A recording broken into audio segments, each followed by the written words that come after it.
ಓಂ ಶಾಂತಿ. ಇಂದಿನ ದಿನಾಂಕ 24/12/2023. ಅವ್ಯಕ್ಟ್ ಬಾಪ್ ದಾದಾ ರಿವೈಸ್ 3-4-97. ಹಳೆಯ ಸಂಸ್ಕಾರಗಳನ್ನು ಸಮಾಪ್ತಿ ಮಾಡಿ ತಮ್ಮ ನಿಜಿ ಸಂಸ್ಕಾರಗಳನ್ನು ಧಾರಣೆ ಮಾಡುವಂತಹ ಎವರ್ ರೆಡಿಯಾಗಿರಿ. ಇಂದು ಬಾಪ್ ದಾದಾರವರು 4 ಕಡೆಯಿಂದ ವಿಶ್ವದ ತಂದೆಯ ಪ್ರೀತಿಯಲ್ಲಿ ಲವಲೀನ ಮತ್ತು ಅದೃಷ್ಟ ಮಕ್ಕಳನ್ನು ನೋಡುತ್ತಿದ್ದಾರೆ. ಪ್ರತಿಯೊಂದು ಮಗುವಿನ ಭಾಗ್ಯದ ಮೇಲೆ ತಂದೆಗೂ ಹೆಮ್ಮೆ ಇದೆ. ನನ್ನ ಮಕ್ಕಳು ವರ್ತಮಾನ ಸಮಯ ಇಷ್ಟು ಮಹಾನ್ ಆಗಿದ್ದಾರೆ. ಯಾರು ಇಡೀ ಕಲ್ಪದಲ್ಲಿ ಬಲೆ ದೇವತಾ ಸ್ವರೂಪದಲ್ಲಿ, ಬಲೆ ಧರ್ಮನೇತರ ರೂಪದಲ್ಲಿ, ಬಲೆ ಮಹಾತ್ಮರ ರೂಪದಲ್ಲಿ, ಬಲೆ ಪದಂಪತಿ ಆತ್ಮರ ರೂಪದಲ್ಲಿ ಯಾರದ್ದು ಇಷ್ಟೊಂದು ಭಾಗ್ಯವಿಲ್ಲ. ಎಷ್ಟು ನೀವು ಬ್ರಾಹ್ಮಣರ ಭಾಗ್ಯವಿದೆ. ತಮ್ಮ ಇಂತಹ ಶ್ರೇಷ್ಠ ಭಾಗ್ಯವನ್ನು ಸದಾ ಸ್ಮೃತಿಯಲ್ಲಿಟ್ಟುಕೊಳ್ಳುತ್ತೀರಾ. ಸದಾ ಈ ಅಪರಿಮಿತ ಗೀತೆಯನ್ನು ಮನದಲ್ಲಿ ಆಡುತ್ತಿರುತ್ತೀರಿ. ವಾ ಭಾಗ್ಯವಿಧಾತ ತಂದೆ ಮತ್ತು ವಾ ನಾನು ಶ್ರೇಷ್ಠ ಆತ್ಮನ ಭಾಗ್ಯ. ಈ ಭಾಗ್ಯದ ಗೀತೆಯನ್ನು ಸದಾ ತಾನಾಗಿಯೇ ಆಡುತ್ತಿರುತ್ತದೆಯೇ. ತಂದೆ ಮಕ್ಕಳನ್ನು ನೋಡಿ ನೋಡಿ ಸದಾ ಹರ್ಷಿತರಾಗುತ್ತಾರೆ. ಮಕ್ಕಳು ಸಹ ಹರ್ಷಿತರಾಗುತ್ತಾರೆ. ಆದರೆ ಕೆಲವೊಮ್ಮೆ ಮಧ್ಯದಲ್ಲಿ ತಮ್ಮ ಭಾಗ್ಯವನ್ನು ಇಮರ್ಜ್ ಮಾಡುವ ಬದಲಾಗಿ ಮರ್ಜ್ ಮಾಡಿಬಿಡುತ್ತಾರೆ. ಯಾವಾಗ ತಂದೆ ನೋಡುತ್ತಾರೆ ಮಕ್ಕಳ ಒಳಗಡೆ ತಮ್ಮ ಸೌಭಾಗ್ಯದ ನಶೆ ನಿಶ್ಚಯ ಮರ್ಜ್ ಆಗಿಬಿಡುತ್ತದೆ, ಆಗ ಏನು ಹೇಳುತ್ತೀರಿ? ಡ್ರಾಮಾ. ಆದರೆ ಬಾಪ್ ದಾದಾರವರು ಎಲ್ಲ ಮಕ್ಕಳಿಗೆ ಸದಾ ಭಾಗ್ಯದ ಸ್ಮೃತಿ ಸ್ವರೂಪರನ್ನಾಗಿ ನೋಡಲು ಬಯಸುತ್ತಾರೆ. ನೀವೆಲ್ಲರೂ ಇದನ್ನೇ ಬಯಸುತ್ತೀರಿ. ಆದರೆ ಮಧ್ಯದಲ್ಲಿ ಬಂದು ಬಿಡುತ್ತದೆ. ಯಾರನ್ನಾದರೂ ಕೇಳಿರಿ, ಎಲ್ಲ ಮಕ್ಕಳು ಇದೇ ಲಕ್ಷ್ಯವನ್ನು ಇಟ್ಟುಕೊಂಡು ನಡೆಯುತ್ತಿದ್ದಾರೆ. ನಾನು ತಂದೆಯ ಸಮಾನ ಆಗಲೇಬೇಕು. ಲಕ್ಷ್ಯ ಬಹಳ ಚೆನ್ನಾಗಿದೆ. ಯಾವಾಗ ಲಕ್ಷ್ಯ ಶ್ರೇಷ್ಠವಾಗಿದೆ, ಬಹಳ ಒಳ್ಳೆಯದಾಗಿದೆ. ಆದರೂ ಕೆಲವೊಮ್ಮೆ ಇಮರ್ಜ್ ರೂಪದಲ್ಲಿ, ಕೆಲವೊಮ್ಮೆ ಮರ್ಜ್ ರೂಪದಲ್ಲಿ. ಯಾಕೆ? ಕಾರಣ ಏನು? ಬಾಪ್ ದಾದಾರವರೊಂದಿಗೆ ಇಷ್ಟೊಂದು ಒಳ್ಳೆಯ ಭರವಸೆಯನ್ನು ಕೊಡುತ್ತೀರಿ, ಆತ್ಮಿಕ ವಾರ್ತಾಲಾಪವನ್ನು ಮಾಡುತ್ತೀರಿ. ಆದರೂ ಸಹ ಲಕ್ಷ್ಯ ಮತ್ತು ಲಕ್ಷಣದಲ್ಲಿ ಅಂತರ ಯಾಕೆ? ಬಾಪ್ ದಾದಾರವರು ಪರಿಣಾಮದಲ್ಲಿ ನೋಡಿದರು ಕಾರಣ ಏನೆಂದು. ನೀವೆಲ್ಲರಂತೂ ತಿಳಿದುಕೊಂಡಿದ್ದೀರಿ, ಹೊಸ ಮಾತಲ್ಲ. ಆದರೂ ಬಾಪ್ ದಾದಾರವರು ಪುನಃ ಹೇಳುತ್ತಾರೆ. ಬಾಪ್ ದಾದಾರವರು 3 ಮಾತನ್ನು ನೋಡಿದರು. ಒಂದಾಗಿದೆ ಯೋಚಿಸುವುದು, ಸಂಕಲ್ಪ ಮಾಡುವುದು. ಎರಡನೆಯದಾಗಿದೆ ಮಾತನಾಡುವುದು, ವರ್ಣನೆ ಮಾಡುವುದು. ಮತ್ತು ಮೂರನೆಯದಾಗಿದೆ ಕರ್ಮದಲ್ಲಿ, ಪ್ರತ್ಯಕ್ಷ ಅನುಭವದಲ್ಲಿ ಮತ್ತು ನಡತೆಯಲ್ಲಿ ತರುವುದು. ಕರ್ಮದಲ್ಲಿ ತರುವುದು. 3ರ ಸಮಾನ ಬ್ಯಾಲೆನ್ಸ್ ಕಡಿಮೆ ಇದೆ. ಯಾವಾಗ ಬ್ಯಾಲೆನ್ಸ್ ಆಗುತ್ತದೆ ಆಗ ನಿಶ್ಚಯ ಮತ್ತು ನಶೆ ಇಮರ್ಜ್ ವಾಗುವುದು. ಮತ್ತು ಯಾವಾಗ ಬ್ಯಾಲೆನ್ಸ್ ಕಡಿಮೆ ಇರುತ್ತದೆ ಆಗ ನಿಶ್ಚಯ ಮತ್ತು ನಶೆ ಮರ್ಜ್ ಆಗುತ್ತದೆ. ಪರಿಣಾಮದಲ್ಲಿ ನೋಡಲಾಯಿತು. ಯೋಚಿಸುವ ಗತಿ ಬಹಳ ಚೆನ್ನಾಗಿದೆ ಮತ್ತು ತೀವ್ರವಾಗಿದೆ. ಮಾತನಾಡುವುದರಲ್ಲಿ ತೀವ್ರ ಮತ್ತು ನಶೆ ಅದು 75% ಸರಿ ಇದೆ. ಮಾತನಾಡುವುದರಲ್ಲಿ ಅಧಿಕ ಮಕ್ಕಳು ಬುದ್ಧಿವಂತರಾಗಿದ್ದಾರೆ. ಆದರೆ ಪ್ರಾಕ್ಟಿಕಲ್ ನಡತೆಯಲ್ಲಿ ತರುವುದರಲ್ಲಿ ಪೂರ್ಣ ಅಂಕಗಳು ಕಡಿಮೆ ಇವೆ. 2 ಮಾತುಗಳಲ್ಲಿ ಸರಿ ಇದೆ. ಆದರೆ 3ನೇ ಮಾತಿನಲ್ಲಿ ಬಹಳ ಕಡಿಮೆ ಇದೆ. ಕಾರಣ ಯಾವಾಗ ಸಂಕಲ್ಪವು ಒಳ್ಳೆಯದಾಗಿದೆ, ಮಾತು ಸಹ ಬಹಳ ಸುಂದರ ರೂಪದಲ್ಲಿದೆ.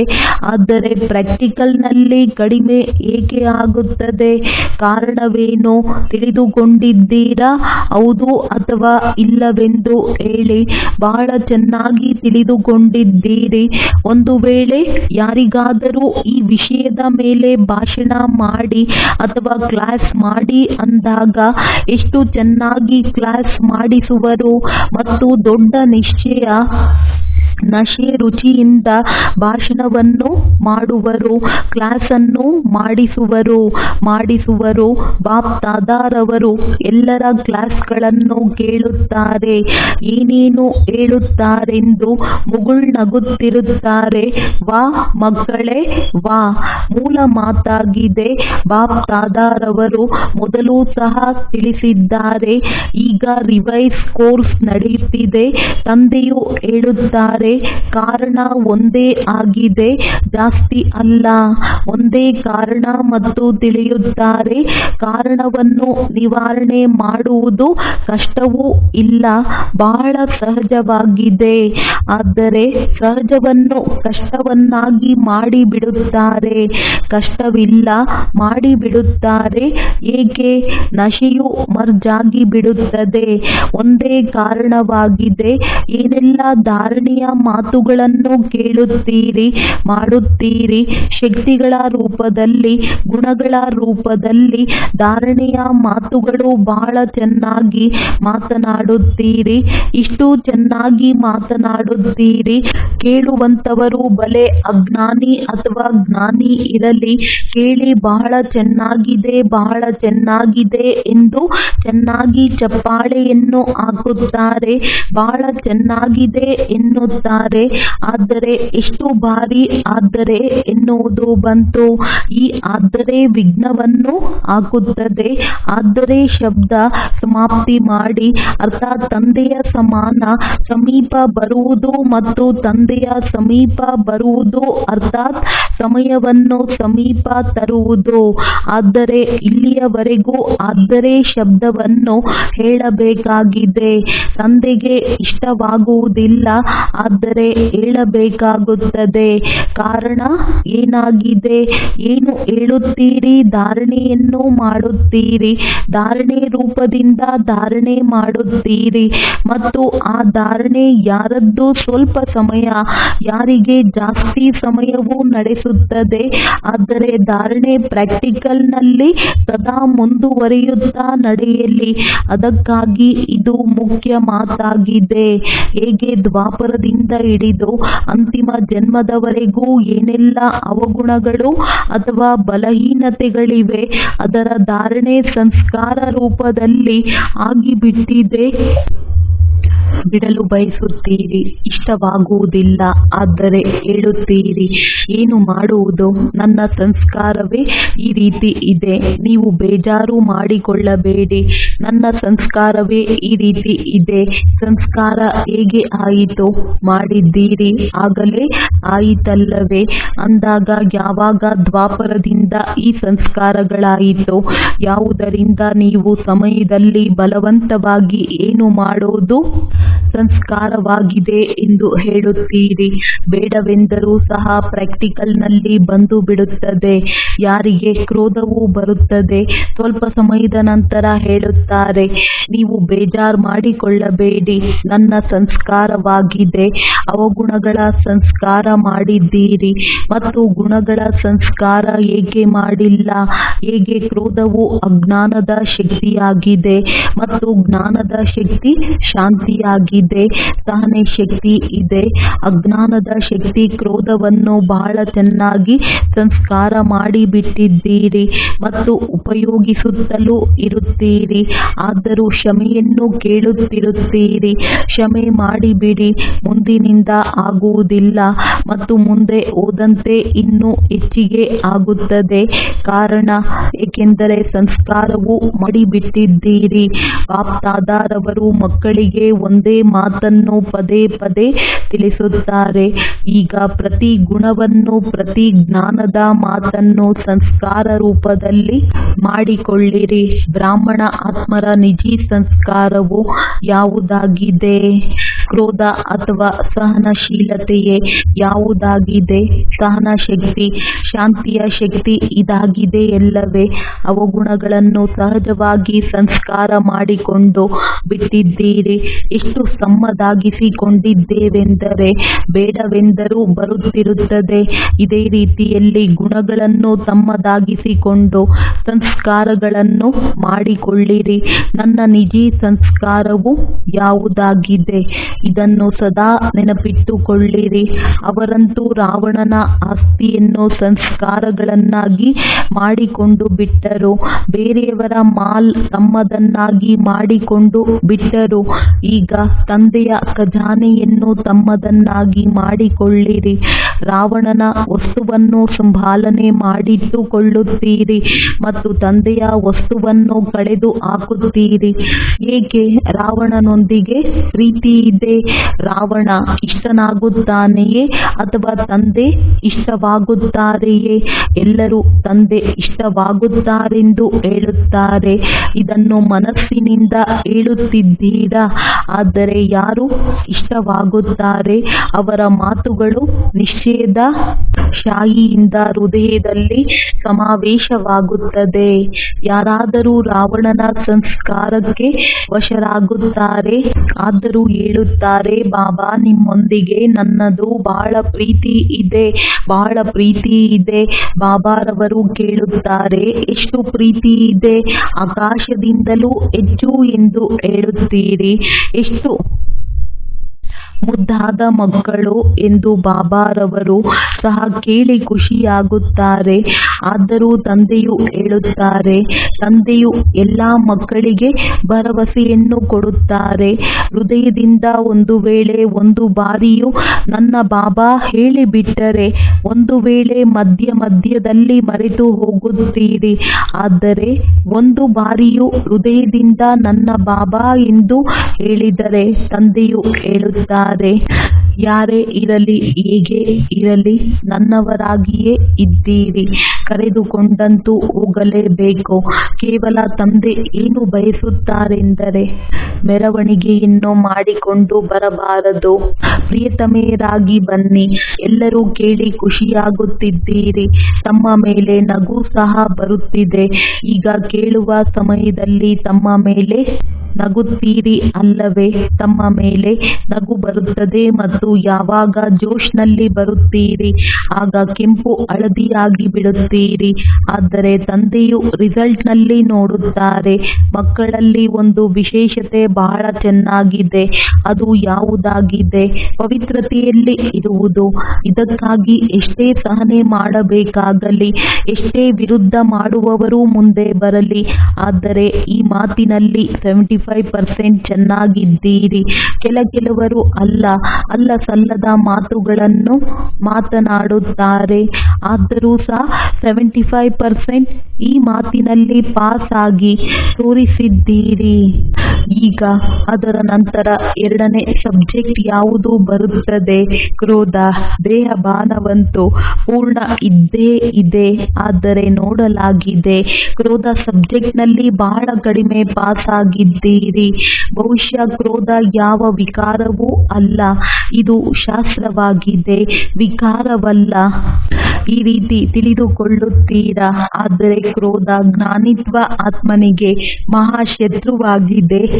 ಏಕೆಂದರೆ ಕ್ರೋಧ ಅನೇಕ ಆತ್ಮರ ಸಂಪರ್ಕದಲ್ಲಿ ಬರುವುದರಿಂದ ಪ್ರಸಿದ್ಧವಾಗಿ ಬಿಡುತ್ತದೆ ಮತ್ತು ಕ್ರೋಧವನ್ನು ನೋಡಿ ತಂದೆ ಹೆಸರು ಬಹಳಷ್ಟು ಗ್ಲಾನಿ ಆಗುತ್ತದೆ. ಹೇಳುವವರು ಇದೇ ಹೇಳುತ್ತಾರೆ, ಜ್ಞಾನಿತ್ವ ಆತ್ಮ ಮಕ್ಕಳನ್ನು ನೋಡಿದ್ದೇವೆ. ಕ್ರೋಧದ ಅನೇಕ ರೂಪಗಳಿವೆ. ಒಂದಂತೂ ಮಹಾನ್ ರೂಪ.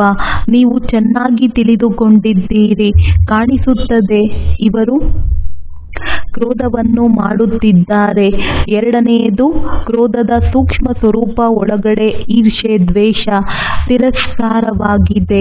ಈ ಸ್ವರೂಪದಲ್ಲಿ ಜೋರಾಗಿ ಮಾತನಾಡುವುದು ಅಥವಾ ಹೊರಗಡೆಯಿಂದ ಯಾವುದೇ ರೂಪದಲ್ಲಿ ಕಾಣಿಸುವುದಿಲ್ಲ.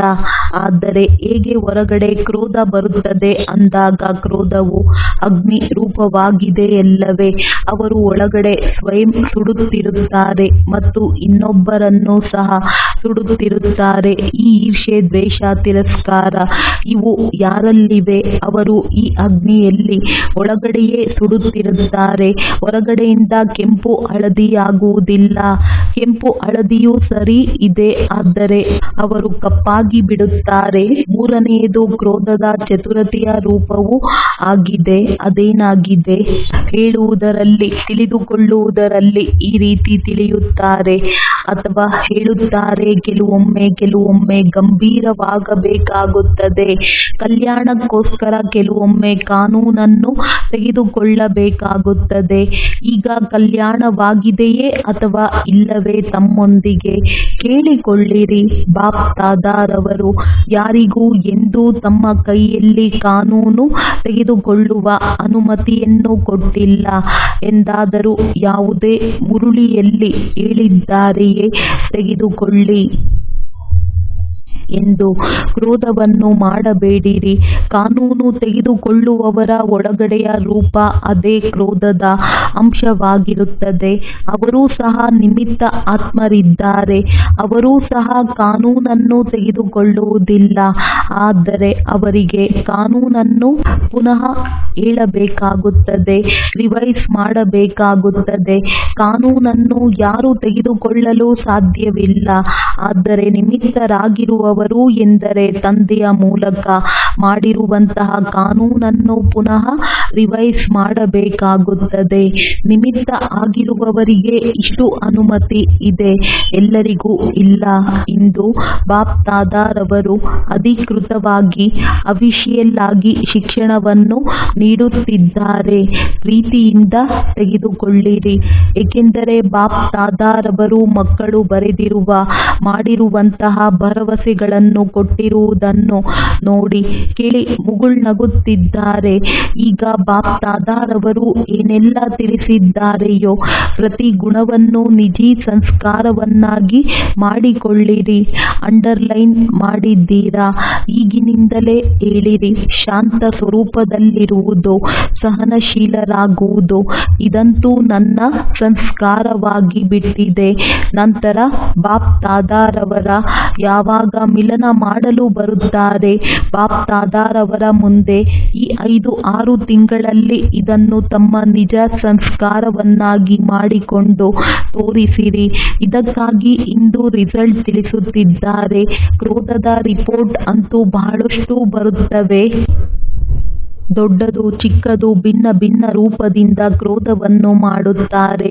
ಈಗ ಬಾಪ್ ದಾದಾರವರು ಹೆಚ್ಚು ಹೇಳುವುದಿಲ್ಲ, ಆದರೆ ಕಥೆಗಳಂತೂ ಬಹಳ ಮಜವಾಗಿವೆ. ಇದಕ್ಕಾಗಿ ಇಂದಿನಿಂದ ಈ ಕ್ರೋಧಕ್ಕೆ ಏನು ಮಾಡುತ್ತೀರಿ? ವಿದಾಯಿ ಕೊಡುತ್ತೀರಾ? ಎಲ್ಲರೂ ಚಪ್ಪಾಳೆಯನ್ನು ಹಾಕಿದರು. ನೋಡಿ, ಚಪ್ಪಾಳೆ ಹಾಕುವುದು ಸಹಜವಾಗಿದೆ, ಆದರೆ ಕ್ರೋಧದ ಚಪ್ಪಾಳೆಯನ್ನು ಹಾಕಬೇಡಿರಿ. ಬಾಪ್ ದಾದಾರವರು ಈಗ ಇದನ್ನು ಪದೇ ಪದೇ ಕೇಳಲು ಬಯಸುವುದಿಲ್ಲ. ಆದರೂ ಸಹ ದಯೆ ಬರುತ್ತದೆ ಎಂದಾಗ ಕೇಳುತ್ತಾರೆ. ಇಂದಿನಿಂದ ಈ ರೀತಿ ಹೇಳಬೇಡಿರಿ. ಬಾಬಾ, ಮಾತಂತೂ ಕೊಟ್ಟಿದ್ದೆವು, ಆದರೆ ಪುನಃ ಪುನಃ ಬಂದು ಬಿಟ್ಟಿತು. ಏನು ಮಾಡುವುದು? ಬಯಸುವುದಿಲ್ಲ, ಬಂದು ಬಿಟ್ಟಿತು. ನೀವು ಮಾಯೆಗೆ ತಿಳಿಸಿರಿ, ಕ್ರೋಧಕ್ಕೆ ತಿಳಿಸಿರಿ. ಈ ಪುರುಷಾರ್ಥವನ್ನು ತಂದೆ ಮಾಡಿದರೆ ಮಕ್ಕಳು ಏನು ಪ್ರಾರಬ್ಧವನ್ನು ತೆಗೆದುಕೊಳ್ಳುವಿರಿ? ಈ ಪರಿಶ್ರಮವು ತಂದೆ ಮಾಡಬೇಕೆ? ಇಂತಹ ಮಾತನ್ನು ತಂದೆಗೆ ಕೊಡಬೇಡಿರಿ. 5 ತಿಂಗಳ ನಂತರ ಪರಿಣಾಮವನ್ನು ನೋಡುವರು. ಭಲೆ ನೀವು ಹೇಳುತ್ತೀರೋ ಅಥವಾ ಹೇಳದೇ ಇರುತ್ತೀರೋ, ತಂದೆ ಹತ್ತಿರ ಅಂತೂ ಬಂದು ಬಿಡುತ್ತದೆ, ತಲುಪಿ ಬಿಡುತ್ತದೆ. ಏನು ಮಾಡುವುದು? ಆಗಿ ಹೋಯಿತು. ಪರಿಸ್ಥಿತಿ ಈ ರೀತಿ ಬರುತ್ತದೆ. ಬಹಳ ದೊಡ್ಡ ಮಾತಾಯಿತಲ್ಲವೇ? ಇಂತಹ ರಿಸಲ್ಟ್ ಇರಬಾರದು. ತಂದೆಗೂ ಸಹ ತಿಳಿಸುವಂತಹ ಪ್ರಯತ್ನ ಪಡುತ್ತೀರಿ. ಬಹಳ ಬುದ್ಧಿವಂತರಾಗಿದ್ದೀರಿ. ಹೇಳುತ್ತೀರಿ, ಬಾಬಾ, ಚಿಕ್ಕ ಪುಟ್ಟ ಮಾತುಗಳಂತೂ ಪಾರು ಮಾಡಿಬಿಡುತ್ತೇವೆ. ಆದರೆ ಇದು ಬಹಳ ದೊಡ್ಡ ಮಾತಾಗಿತ್ತಲ್ಲವೇ? ಈಗ ಯಾರ ಮೇಲೆ ದೋಷವನ್ನು ಇಟ್ಟಿರಿ? ಮಾತಿನ ಮೇಲೆ. ಮತ್ತು ಮಾತು ಏನು ಮಾಡುವುದು? ಬಂದಿತು ಮತ್ತು ಹೋಯಿತು. 5,000 ವರ್ಷದ ನಂತರ ಮಾತು ಬರುವುದು ಯಾವುದು? 5,000 ವರ್ಷದ ನಂತರ ಮಾತು ಬರುವುದಿದೆ, ಅದರ ಮೇಲೆ ದೋಷವು ನೀಡುತ್ತೀರಿ. ಈ ರೀತಿ ಮಾಡಬೇಡಿರಿ. ಏನು ಮಾಡುವುದು? ಈ ಸಂಕಲ್ಪವನ್ನು ಸಹ ಮಾಡಬೇಡಿರಿ. ಬಾಪ್ದಾದಾರವರು ಕ್ರೋಧಕ್ಕಾಗಿ ಏಕೆ ವಿಶೇಷವಾಗಿ ಹೇಳುತ್ತಿದ್ದಾರೆ? ಏಕೆಂದರೆ ಒಂದು ವೇಳೆ ಕ್ರೋಧಕ್ಕೆ ತಮ್ಮ ವಿದಾಯಿ ಕೊಟ್ಟು ಬಿಟ್ಟಿರಿ ಎಂದರೆ ಇದರಲ್ಲಿ ಲೋಭ, ಇಚ್ಛೆ ಎಲ್ಲವೂ ಬಂದು ಬಿಡುತ್ತದೆ. ಲೋಭ ಕೇವಲ ಹಣ ಮತ್ತು ತಿನ್ನುವುದರ ಮೇಲೆ ಬರುವುದಿಲ್ಲ. ಭಿನ್ನ ಭಿನ್ನ ಪ್ರಕಾರವಾಗಿ ಜ್ಞಾನದ್ದಾಗಿ ಅಥವಾ ಅಜ್ಞಾನದ ಯಾವುದೇ ಇಚ್ಛೆ ಇದು ಸಹ ಲೋಭವಾಗಿದೆ. ಕ್ರೋಧವನ್ನು ಸಮಾಪ್ತಿ ಮಾಡುವುದರಿಂದ ಲೋಭವು ಸ್ವತಃವಾಗಿ ಸಮಾಪ್ತಿಯಾಗಿ ಬಿಡುತ್ತದೆ. ಅಹಂಕಾರವೂ ಸಹ ಸಮಾಪ್ತಿಯಾಗಿ ಬಿಡುತ್ತದೆ. ಅಭಿಮಾನ ಬರುತ್ತದೆ ಎಲ್ಲವೇ? ನಾನು ದೊಡ್ಡವನು, ನಾನು ತಿಳುವಳಿಕೆಯುಳ್ಳವನು, ನನಗೆ ಗೊತ್ತಿದೆ. ಇವರು ತಮ್ಮನ್ನೇನೆಂದು ತಿಳಿದುಕೊಳ್ಳುತ್ತಾರೆ. ಆಗ ಕ್ರೋಧ ಬರುತ್ತದೆ. ಆಗ ಅಭಿಮಾನ ಮತ್ತು ಲೋಭ ಎರಡೂ ಒಟ್ಟಿಗೆ ವಿದಾಯಿ ತೆಗೆದುಕೊಳ್ಳುತ್ತವೆ. ಇದಕ್ಕಾಗಿ ಬಾಪ್ದಾದಾರವರು ವಿಶೇಷವಾಗಿ ಲೋಭಕ್ಕಾಗಿ ಹೇಳದೆ ಕ್ರೋಧಕ್ಕಾಗಿ ಅಂಡರ್ಲೈನ್ ಮಾಡಿಸುತ್ತಿದ್ದಾರೆ. ಸಂಸ್ಕಾರವನ್ನು ಮಾಡಿಕೊಳ್ಳುತ್ತೀರೇನೋ? ಈಗ ಎಲ್ಲರೂ ಕೈ ಎತ್ತಿರಿ ಮತ್ತು ಎಲ್ಲರ ಫೋಟೋವನ್ನು ತೆಗೆಯಿರಿ. ಎಲ್ಲರೂ ಕೈ ಎತ್ತಿದರು. ಈಗ ಸ್ವಲ್ಪ ಶುಭಾಶಯಗಳನ್ನು ಕೊಡುತ್ತಾರೆ. ಬಹಳಷ್ಟು ಅಲ್ಲ ಮತ್ತು ಯಾವಾಗ? ಬಹಳಷ್ಟು ಅಲ್ಲ ಮತ್ತು ಯಾವಾಗ ಪುನಃ ರಿಸಲ್ಟ್ ನೋಡುವರೋ ಆಗ ವತನದ ದೇವತೆಗಳು ಸಹ, ಸ್ವರ್ಗದ ದೇವತೆಗಳು ಸಹ ನಿಮ್ಮ ಮೇಲೆ ವಾಹನ ಪುಷ್ಪಗಳನ್ನು ಸುರಿಸುವವರು. ಇಂದಿನಿಂದ ಪ್ರತಿಯೊಬ್ಬರೂ ತಮ್ಮಲ್ಲಿ ನೋಡಿಕೊಳ್ಳಿರಿ, ಬೇರೆಯವರನ್ನು ನೋಡಬಾರದು.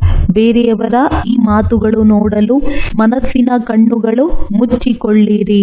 ಈ ಕಣ್ಣುಗಳಂತೂ ಮುಚ್ಚಿಕೊಳ್ಳುವುದಕ್ಕೆ ಸಾಧ್ಯವಿಲ್ಲ ಅಲ್ವೇ? ಆದರೆ ಮನಸ್ಸಿನ ಕಣ್ಣುಗಳನ್ನು ಮುಚ್ಚಿಕೊಳ್ಳಿರಿ. ಇನ್ನೊಬ್ಬರು ಮಾಡುತ್ತಾರೆ ಅಥವಾ ಮೂರನೆಯವರು ಮಾಡುತ್ತಾರೆ, ನಾನು ನೋಡಬಾರದು. ತಂದೆಯೂ ಸಹ ಇಷ್ಟು ಜೋರಾಗಿ ಒತ್ತಡ ಕೊಟ್ಟು ಹೇಳುತ್ತಿದ್ದಾರೆ. ಒಂದು ವೇಳೆ ಯಾರೇ ವಿರಳ ಮಹಾರಥಿಯೂ ಸಹ ಈ ರೀತಿ ಯಾವುದೇ ಬಲಹೀನತೆಯನ್ನು ಮಾಡಿದರೆ ಅದನ್ನು ನೋಡುವುದಕ್ಕೋಸ್ಕರ ಅಥವಾ ಕೇಳುವುದಕ್ಕೆ ಮನಸ್ಸನ್ನು ಅಂತರ್ಮುಖಿಯನ್ನಾಗಿ ಮಾಡಿರಿ. ನಗುವಿನ ಮಾತುಗಳನ್ನು ತಿಳಿಸಿರಿ. ಬಾಪ್ದಾದಾರವರು ಇಂದು ಸ್ವಲ್ಪ ಸ್ವಲ್ಪವಾಗಿ ತಿಳಿಸುತ್ತಿದ್ದಾರೆ. ಬೇಜಾರಂತೂ ಆಗುವುದಿಲ್ಲವೇ? ಒಳ್ಳೆಯದು. ಇನ್ನೊಂದು ಮಾತನ್ನು ಸ್ಪಷ್ಟವಾಗಿ ತಿಳಿಸುತ್ತೇನೆ. ಬಾಪ್ದಾದಾರವರು ನೋಡಿದರು. ಅಧಿಕ ಮಕ್ಕಳು ಪ್ರತಿ ಸಮಯ ಸದಾ ಅಲ್ಲ, ಕೆಲವೊಮ್ಮೆ ಮಹಾರಥಿಗಳ ವಿಶೇಷತೆಗಳನ್ನು ಕಡಿಮೆ ನೋಡಿ ಮತ್ತು ಬಲಹೀನತೆಗಳನ್ನು ಬಹಳ ಆಳವಾಗಿ ನೋಡುತ್ತಾರೆ ಮತ್ತು ಫಾಲೋ ಮಾಡುತ್ತಾರೆ. ಒಬ್ಬರು ಇನ್ನೊಬ್ಬರೊಂದಿಗೆ ವರ್ಣನೆಯನ್ನು ಮಾಡುತ್ತಾರೆ. ಏನಿದೆ ಎಲ್ಲರನ್ನೂ ನೋಡಿದ್ದೇವೆ. ಮಹಾರಥಿಗಳು ಮಾಡುತ್ತಾರೆ. ನಾವಂತೂ ಹಿಂದೆ ಇದ್ದೇವೆ. ಈಗ ಮಹಾರಥಿಗಳು ಯಾವಾಗ ಬದಲಾಗುತ್ತಾರೆ ಆಗ ನಾವು ಬದಲಾಗುವೆವು. ಆದರೆ ಮಹಾರಥಿಗಳ ತಪಸ್ಸು, ಮಹಾರಥಿಗಳ ಬಹುಕಾಲದ ಪುರುಷಾರ್ಥ ಅವರನ್ನು ಎಕ್ಸ್ಟ್ರಾ ಮಾರ್ಕ್ಸ್ ಕೊಟ್ಟು ಪಾಸ್ ವಿತ್ ಆನರ್ ಮಾಡಿಬಿಡುತ್ತದೆ. ನೀವು ಮಹಾರಥಿ ಬದಲಾದರೆ ನಾವು ಬದಲಾಗುವೆವು ಎಂದು ಕಾಯುತ್ತಿರುತ್ತೀರಿ. ಆಗ ಮೋಸ ಹೋಗಿಬಿಡುತ್ತೀರಿ. ಇದಕ್ಕಾಗಿ ಮನಸ್ಸನ್ನು ಅಂತರ್ಮುಖಿಯನ್ನಾಗಿ ಮಾಡಿಕೊಳ್ಳಿರಿ. ತಿಳಿಯಿತೆ? ಇದನ್ನು ಸಹ ಬಾಪ್ದಾದಾರವರು ಕೇಳುತ್ತಾರೆ. ನೋಡಿಬಿಟ್ಟಿದ್ದೇವೆ. ನಮಗೂ ಕಣ್ಣುಗಳಿವೆ ಎಲ್ಲವೇ? ನಮಗೂ ಕಿವಿಗಳಿವೆ ಎಲ್ಲವೇ? ನಾವು ಸಹ ಬಹಳಷ್ಟು ಕೇಳಿದ್ದೇವೆ. ಆದರೆ ಮಹಾರಥಿಗಳೊಂದಿಗೆ ಈ ಮಾತಿನಲ್ಲಿ ರೇಸ್ ಸ್ಪರ್ಧೆ ಮಾಡಬೇಡಿರಿ. ಒಳ್ಳೆಯ ರೇಸನ್ನು ಮಾಡಿರಿ. ಕೆಟ್ಟದರ ರೇಸನ್ನು ಮಾಡಬೇಡಿರಿ, ಇಲ್ಲವೆಂದರೆ ಮೋಸ ಹೋಗುವಿರಿ. ತಂದೆಗೆ ದಯೆ ಬರುತ್ತದೆ, ಏಕೆಂದರೆ ಮಹಾರಥಿಗಳ ಫೌಂಡೇಶನ್ ನಿಶ್ಚಯ ಅಖಂಡ, ಮುರಿಯಲಾಗದಂತಹ ಅಚಲವಾಗಿದೆ. ಅದರ ಆಶೀರ್ವಾದಗಳು ಎಕ್ಸ್ಟ್ರಾ ಮಹಾರಥಿಗಳಿಗೆ ಸಿಗುತ್ತದೆ. ಇದಕ್ಕಾಗಿ ಎಂದೂ ಮನಸ್ಸಿನ ಕಣ್ಣುಗಳನ್ನು ಈ ಮಾತಿಗಾಗಿ ತೆರೆಯಬೇಡಿರಿ, ಮುಚ್ಚಿಕೊಳ್ಳಿರಿ. ಕೇಳುವುದರ ಬದಲಾಗಿ ಮನಸ್ಸನ್ನು ಅಂತರ್ಮುಖಿಯನ್ನಾಗಿ ಮಾಡಿಕೊಳ್ಳಿ. ತಿಳಿಯಿತೆ? ಇಂದು ಬಿಸಿ ಬಿಸಿ ಹಲ್ವಾ ತಿಳಿಸಲಾಯಿತು, ಆದರೆ ನಿಜಿ ಸಂಸ್ಕಾರಗಳನ್ನು ಮಾಡಿಕೊಳ್ಳಿರಿ.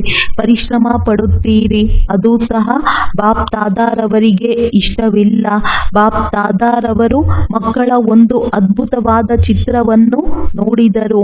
ಆ ಚಿತ್ರವನ್ನು ನೋಡುವೆವು, ಬಹಳಷ್ಟು ಹಲ್ವವನ್ನು ತಿಂದೆವು ಎಂದು ಕೇಳಲು ಬಯಸುತ್ತೀರಾ? ಚಿತ್ರವು ಅದ್ಭುತವಾಗಿದೆ. ಬಾಪ್ ದಾದಾರವರಿಗೂ ಸಹ ಅದ್ಭುತವೆನಿಸುತ್ತದೆ. ಏನು ಚಿತ್ರವನ್ನು ನೋಡಿದ್ದೀರಿ? ಏನೆಂದರೆ ಮಕ್ಕಳು ಹೇಳುವುದು ಒಂದು, ಮಾಡುವುದು ಇನ್ನೊಂದಾಗಿದೆ.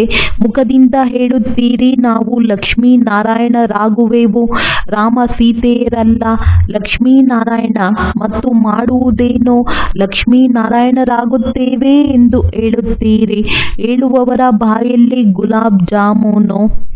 ಆದರೆ ಏನು ಮಾಡುತ್ತೀರಿ? ಪಕ್ಕಾ ಲಕ್ಷ್ಮೀನಾರಾಯಣರಾಗುತ್ತೀರಾ ಎಂದು ಕೇಳಿರಿ. ಹೌದು ಎನ್ನುವರು. 100% ಲಕ್ಷ್ಮೀನಾರಾಯಣರಾಗುತ್ತೇವೆ ಎಂದು ಹೇಳುತ್ತೀರಿ. ಆದರೆ ಚಿತ್ರವನ್ನು ಏನೆಂದು ತೋರಿಸುತ್ತೀರಿ? ತ್ರೇತಾಯುಗದ ರಾಮನ ಸಮಾನ ಯುದ್ಧ ಮಾಡುತ್ತಿರುತ್ತೀರಿ. ಬಿಲ್ಲು ಬಾಣ ಕೈಯಲ್ಲಿ ಸದಾ ಇರುತ್ತದೆ. ಲಕ್ಷ್ಮೀನಾರಾಯಣರಾಗುತ್ತೇವೆ ಎಂದು ಹೇಳುತ್ತೀರಿ. ಆದರೆ ಪ್ರಾಕ್ಟಿಕಲ್ನಲ್ಲಿ ತ್ರೇತಾಯುಗದ ರಾಮನ ಸಮಾನ ಯುದ್ಧ ಮಾಡುತ್ತಿರುತ್ತೀರಿ. ಸದಾ ಅರ್ಧ ಸಮಯ ಯುದ್ಧದಲ್ಲಿ, ಅರ್ಧ ಸಮಯ ಯೋಗದಲ್ಲಿ. ಎಲ್ಲರೂ ಅಲ್ಲ, ಆದರೆ ಅನೇಕರಿದ್ದಾರೆ. ಬಾಪ್ ದಾದಾರವರಿಗೆ ಈ ಚಿತ್ರವನ್ನು ನೋಡಿ ಅದ್ಭುತ ಚಿತ್ರವೆನಿಸುತ್ತದೆ. ಏನು ಹೇಳುತ್ತೀರೋ, ಏನು ಒಳ್ಳೆಯದನ್ನು ಯೋಚಿಸುತ್ತೀರೋ ಅದನ್ನು ಮಾಡಲೇಬೇಕು. ಅದರ ಸಹಜ ವಿಧಿಯನ್ನು ತಿಳಿಸಿದರು. ವಾಸ್ತವ ನಿಜಿ ಸಂಸ್ಕಾರಗಳನ್ನು ಇಮರ್ಜ್ ಮಾಡಿಕೊಳ್ಳಿರಿ. ಸಂಸ್ಕಾರದಿಂದ ಸ್ವತಃವಾಗಿ ಕರ್ಮ ಆಗೇ ಬಿಡುತ್ತದೆ. ಪರಿಶ್ರಮ ಕಡಿಮೆ, ಸಫಲತೆ ಹೆಚ್ಚಾಗುತ್ತದೆ. ಪರಿಶ್ರಮದಿಂದ ಮುಕ್ತರಾಗಿ ಬಿಡುತ್ತೀರಿ. ಹೇಗೆ ಅರ್ಧಕಲ್ಪ? ಯಾವಾಗ ವಿಶ್ವದ ಮಾಲೀಕರಾಗುತ್ತೀರಿ, ಆಗ ಅನೇಕ ಪ್ರಕಾರದ ಪರಿಶ್ರಮದಿಂದ ಸ್ವತಃ ಮುಕ್ತರಾಗುತ್ತೀರಿ. ಈ ರೀತಿ ಈ ಸಮಯ ನಿಜಿ ಸಂಸ್ಕಾರಗಳನ್ನು ಮಾಡಿಕೊಳ್ಳುವುದರಿಂದ ಸಹಜವಾಗಿ ಪರಿಶ್ರಮದಿಂದ ಮುಕ್ತರಾಗಿ ಬಿಡುತ್ತೀರಿ. ಸಮಯ ಪ್ರತಿ ಸಮಯ ಬಾಣವನ್ನು ಎತ್ತುವುದು, ಯುದ್ಧ ಮಾಡುವಂತಹ ಅವಶ್ಯಕತೆ ಬೀಳುವುದಿಲ್ಲ. ನಿರಂತರ ಯೋಗಿ, ಸಹಜ ಯೋಗಿ, ಕರ್ಮಯೋಗಿ, ರಾಜಯೋಗಿ ಸ್ವತಃವಾಗಿ ಆಗಿಬಿಡುತ್ತೀರಿ. ಯೋಗವನ್ನು ಜೋಡಿಸುವ ಅವಶ್ಯಕತೆ ಇಲ್ಲ. ಆದರೆ ಪ್ರತಿ ಸೆಕೆಂಡ್, ಪ್ರತಿ ಸಮಯ ಯೋಗಿ ಜೀವನ ಸ್ವತಃವಾಗಿ ಆಗಿಬಿಡುತ್ತದೆ. ಅಂದಾಗ ಈ ರೀತಿ ಬಯಸುತ್ತೀರಾ? ಜ್ಞಾನ, ಯೋಗ, ಧಾರಣೆ ಮತ್ತು ಸೇವೆ, ಈ 4 ಸಬ್ಜೆಕ್ಟ್ನ ಸಾರ 2 ಶಬ್ದವಾಗಿದೆ. ಒಂದು, ಬಾಬಾ ನನ್ನ ಸಂಸಾರವಾಗಿದ್ದಾರೆ. ಎರಡನೆಯದು, ಪ್ರತಿ ಗುಣ, ಪ್ರತಿ ಶಕ್ತಿ ನನ್ನ ನಿಜಿ ಸಂಸ್ಕಾರವಾಗಿವೆ. 2 ಶಬ್ದವನ್ನು ನೆನಪಿಟ್ಟುಕೊಳ್ಳಿರಿ. ಸಂಸಾರ ಮತ್ತು ಸಂಸ್ಕಾರ. ಕಷ್ಟವಿದೆಯೇ? ಸ್ವಲ್ಪ ಸ್ವಲ್ಪ ಕಷ್ಟವಿದೆಯೇ? ಯಾವಾಗ ಮಾತು ಬರುತ್ತೋ ಆಗ ಕಷ್ಟವೆನಿಸುತ್ತದೆಯೇ? ಆದರೆ ಮಾತುಗಳು ನಿಮ್ಮ ಮುಂದೆ ಏನಾಗಿದೆ? ಮಾತು ದೊಡ್ಡದಾಗಿದೆಯೇ ಅಥವಾ ತಂದೆಯು ದೊಡ್ಡವರಾಗಿದ್ದಾರೆಯೇ? ಯಾರು ದೊಡ್ಡವರಾಗಿದ್ದಾರೆ? ಆದರೆ ಆ ಸಮಯದಲ್ಲಿ ಮಾತು ದೊಡ್ಡದಾಗಿನಿಸುತ್ತದೆ.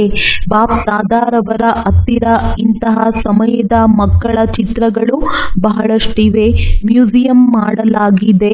ಯಾವಾಗಾದರೂ ಬಂದರೆ ನೋಡಿರಿ. ತಮ್ಮದೇ ಚಿತ್ರವನ್ನು ನೋಡಿಕೊಳ್ಳಿರಿ. ಆದರೆ ಈಗ ಸಮಾಪ್ತಿ ಸಮಾರೋಹವನ್ನು ಆಚರಿಸಿರಿ. ಯಾವಾಗ ನೀವು ಸಮಾಪ್ತಿ ಸಮಾರೋಹವನ್ನು ಆಚರಿಸುವಿರಿ, ಆಗ ವಿಶ್ವ ಪರಿವರ್ತನೆಯ ಸಮಾರೋಹ ನಿಮ್ಮ ಮುಂದೆ ಬರುವುದು. ಇನ್ನೊಂದು ಮಾತು ತಿಳಿಸುವುದೇ? ಕೇಳಲು ತಯಾರಾಗಿದ್ದೀರಾ? ಬಾಲಕರು ಮಾಲೀಕರಾಗಿರುತ್ತಾರಲ್ಲವೇ ಅಂದಾಗ ಮಾಲೀಕರಿಂದ ಆದೇಶವನ್ನು ಪಡೆದು ಹೇಳಲಾಗುತ್ತದೆ, ಬೇಅದ್ದಿನ ಹಾಲಾಗಿದೆ ಅಲ್ಲವೇ, ನೋಡಿರಿ ಹೇಗೆ ರುಂಡಮಾಲೆಯನ್ನು ತೋರಿಸುತ್ತಾರಲ್ಲವೇ, ಹಾಗೆಯೇ ಇಲ್ಲಿ ಬಂದು ನೋಡಿದರೆ ರುಂಡಮಾಲೆ ಎನಿಸುತ್ತದೆ. ಕೇವಲ ನಿಮಗೆ ಮುಖ ಕಾಣಿಸುವುದು ಬೇಅದ್ದಿನ ಹಾಲ್ನಲ್ಲಿ. ಬಾಪ್ದಾದರವರು ಸಹ ಇಂದು ತೆರೆದ ಹೃದಯದಿಂದ ಬೇಅದ್ದಿನ ಮಾತುಗಳನ್ನು ತಿಳಿಸುತ್ತಿದ್ದಾರೆ. ನಿನ್ನೆಯ ದಿನ ಯಾವುದಾಗಿತ್ತು? ಬುಧವಾರ ಮಾತಾಗಿದೆ. ಇವತ್ತಂತೂ ಎಲ್ಲರೂ ರಾತ್ರಿಯ ಆಟವನ್ನು ನೋಡಿ ಸ್ವಲ್ಪ ಸುಸ್ತಾಗಿದ್ದೀರಿ, ಸ್ವಲ್ಪ ಚಿಂತಿತರೂ ಆಗಿದ್ದೀರಲ್ಲವೇ. ರಾತ್ರಿ ಬಿರುಗಾಳಿಯ ಜೊತೆಯಲ್ಲಿ ಮಳೆಯೂ ಸುರಿಯಿತು. ಆದರೆ ಅಂತಿಮ ಸಮಯದಲ್ಲಿ ಏನೆಲ್ಲ ಬಹಳಷ್ಟು ಆಗುವುದಿದೆ. ಒಂದು ವೇಳೆ ಸ್ವಲ್ಪವೂ ಸಹ ರಿಹರ್ಸಲ್ಸ್ ಪೂರ್ವಾಭ್ಯಾಸ ಮಾಡಿದರೆ ಚೆನ್ನಾಗಿದೆ. ಸ್ವಲ್ಪ ರಿಹರ್ಸಲ್ ಪೂರ್ವಾಭ್ಯಾಸ ಆಗಬೇಕು. ಎಲ್ಲವನ್ನು ಪ್ಯಾಕ್ ಮಾಡಿ ಮತ್ತು ಓಡುವುದು, ಇದಂತೂ ಎಕ್ಸಸೈಸ್ ವ್ಯಾಯಾಮ ಮಾಡಿಸಿತು. ವೃದ್ಧರಾದ ಮಾತೆಯರು ಓಡುವುದಿಲ್ಲ, ಆದರೆ ರಾತ್ರಿಯಲ್ಲಿ ಹಾಸಿಗೆಯನ್ನು ತೆಗೆದುಕೊಂಡು ಓಡಿದರು. ಅದಕ್ಕಾಗಿ ಇದು ಸಹ ಒಂದು ಆಟವಾಗಿದೆ. ಎಕ್ಸಸೈಸ್ ಆಗಿಬಿಟ್ಟಿತಲ್ಲವೇ, ಕಾಲುಗಳು ನಡೆದವಲ್ಲವೇ. ಇವು ಚಿಕ್ಕ ಪುಟ್ಟ ರಿಹರ್ಸಲ್ಗಳಂತೂ ಪೂರ್ವಾಭ್ಯಾಸ. ಅಂತಿಮದ ಮುಂದೆ ಏನೂ ಇಲ್ಲ. ಇದು ಸಹ ಅಭ್ಯಾಸವಾಗಬೇಕು. ಬಾಪ್ದಾದರವರು ಹೇಳಿದರು, ಎವರ್ ರೆಡಿ ಆಗಿರಿ, ಸದಾ ಸಿದ್ಧರಾಗಿರಿ. ಇದರಲ್ಲಿಯೂ ಎವರ್ ರೆಡಿ. ಮಳೆ ಬಂತೆಂದರೆ ಸೆಕೆಂಡಿನಲ್ಲಿ ಹೋಗಬೇಕಾಗುತ್ತದೆ. ಯಾರಿಗಾದರೂ ತೊಂದರೆ ಆಯಿತೆ, ಸೆಕೆಂಡಿನಲ್ಲಿ ಸೆಟ್ ಆಗಿಬಿಟ್ಟಿರಿ. ಬಾಪ್ದಾದರವರು ತಿಳಿಯುತ್ತಾರೆ, ಎಲ್ಲಿಯವರೆಗೂ ಪರಿಪಕ್ವ ಆಗುವುದಿಲ್ಲ ಅಲ್ಲಿಯವರೆಗೂ ಮಕ್ಕಳು ಕಡಿಮೆ ಬರಲಿ. ಆದರೆ ಎಷ್ಟು ಕಡಿಮೆ ಹೇಳುತ್ತೇವೆ ಅಷ್ಟು ಇನ್ನೂ ಹೆಚ್ಚಾಗಿ ಬರುತ್ತಾರೆ. ಕೆಂಪು ಬಾವುಟವನ್ನು ತೋರಿಸುತ್ತಾರೆ, ಬರಬೇಡಿ, ಆದರೂ ಸಹ ಬಂದು ಬಿಡುತ್ತಾರೆ. ಅಂದಾಗ ಆಟವನ್ನು ನೋಡಿದ್ದೀರಾ? ಬಾಪ್ದಾದರವರಿಗೆ ಮಕ್ಕಳ ಸ್ನೇಹವನ್ನು ನೋಡಿ ಖುಷಿಯಾಗುತ್ತದೆ ಮತ್ತು ಸದಾ ಮಗಳಿಗೆ ಇದನ್ನೇ ಹೇಳುತ್ತಾರೆ, ಬನ್ನಿ ಮಕ್ಕಳೇ ಬನ್ನಿ, ಬರಬೇಡಿ ಎಂದು ಹೇಗೆ ಹೇಳುವುದು? ಹೇಳಲು ಸಾಧ್ಯವೇ? ಎಲ್ಲರೂ ಎಷ್ಟೇ ಬಂದಿದ್ದೀರಿ, ಖುಷಿಯಿಂದ ಬಂದಿದ್ದೀರಿ ಮತ್ತು ಖುಷಿಯನ್ನು ತೆಗೆದುಕೊಂಡು ಹೋಗಿರಿ ಮತ್ತು ಟೋಲಿಯ ಜೊತೆಯಲ್ಲಿ ಮೊದಲು ಖುಷಿಯನ್ನು ಹಂಚಿರಿ, ಅದರ ಜೊತೆಯಲ್ಲಿ ಟೋಲಿಯನ್ನು ಹಂಚಿರಿ. ಒಳ್ಳೆಯದು. 4 ಕಡೆಯ ಸರ್ವ ಬಾಪ್ದಾದರವರ ಲವಲೀನ ಆತ್ಮರಿಗೆ, ಸರ್ವ ತಂದೆಯ ಸೇವಾದಾರಿ ಆತ್ಮರಿಗೆ, ಸರ್ವ ಸಹಜ ಪುರುಷಾರ್ಥವನ್ನು ತಮ್ಮದಾಗಿಸಿಕೊಳ್ಳುವಂತಹ ಶ್ರೇಷ್ಠ ಆತ್ಮರಿಗೆ, ಸದಾ ತಂದೆಯ ಸಮಾನ ಆಗುವಂತಹ ಲಕ್ಷ್ಯ ಮತ್ತು ಲಕ್ಷಣವನ್ನು ಸಮಾನವಾಗಿ ಮಾಡಿಕೊಳ್ಳುವಂತಹ ತಂದೆಯ ಸಮೀಪ ಆತ್ಮರಿಗೆ ಬಾಪ್ದಾದರವರ ಬಹಳ ನೆನಪು, ಪ್ರೀತಿ ಮತ್ತು ನಮಸ್ತೆ. ವರದಾನ: ಎಲ್ಲರಿಗೆ ಅಮರ ಜ್ಞಾನವನ್ನು ಕೊಟ್ಟು ಅಕಾಲ ಮೃತ್ಯುವಿನ ಭಯವನ್ನು ಹೋಗಲಾಡಿಸುವಂತಹ ಶಕ್ತಿಶಾಲಿ ಸೇವಾದಾರಿ ಭವ. ಈ ಪ್ರಪಂಚದಲ್ಲಿ ಇತ್ತೀಚೆಗೆ ಅಕಾಲ ಮೃತ್ಯುವಿನದೇ ಭಯವಿದೆ. ಭಯದಿಂದ ತಿನ್ನುತ್ತಿದ್ದಾರೆ, ನಡೆದಾಡುತ್ತಿದ್ದಾರೆ, ಮಲಗುತ್ತಲೂ ಸಹ ಇರುತ್ತಾರೆ. ಇಂತಹ ಆತ್ಮಗಳಿಗೆ ಖುಷಿಯ ಮಾತನ್ನು ಹೇಳಿ ಭಯವನ್ನು ಹೋಗಲಾಡಿಸಿ. ನಾವು ನಿಮಗೆ 21 ಜನ್ಮಗಳಿಗೆ ಅಕಾಲ ಮೃತ್ಯುವಿನಿಂದ ರಕ್ಷಿಸುತ್ತೇವೆ ಎನ್ನುವ ಖುಷಿಯ ಸಮಾಚಾರವನ್ನು ತಿಳಿಸಿ. ಎಲ್ಲ ಆತ್ಮಗಳಿಗೆ ಅಮರ ಜ್ಞಾನವನ್ನು ಕೊಟ್ಟು ಅಮರರನ್ನಾಗಿ ಮಾಡಿ, ಯಾವುದರಿಂದ ಅವರು ಜನ್ಮ ಜನ್ಮಾಂತರಕ್ಕೆ ಅಕಾಲ ಮೃತ್ಯುವಿನಿಂದ ಸುರಕ್ಷಿತವಾಗಿರಲಿ. ಈ ರೀತಿ ತಮ್ಮ ಶಾಂತಿ ಮತ್ತು ಸುಖದ ವೈಬ್ರೇಷನ್ನಿಂದ ಜನರಿಗೆ ಸುಖ ನೆಮ್ಮದಿಯ ಅನುಭೂತಿ ಮಾಡಿಸುವಂತಹ ಶಕ್ತಿಶಾಲಿ ಸೇವಾದಾರಿಗಳಾಗಿ. ಸ್ಲೋಗನ್: ನೆನಪು ಮತ್ತು ಸೇವೆಯ ಬ್ಯಾಲೆನ್ಸ್ ಇಡುವುದರಿಂದಲೇ ಸರ್ವರಿಂದ ಆಶೀರ್ವಾದ ಸಿಗುವುದು. ಒಳ್ಳೆಯದು. ಓಂ ಶಾಂತಿ.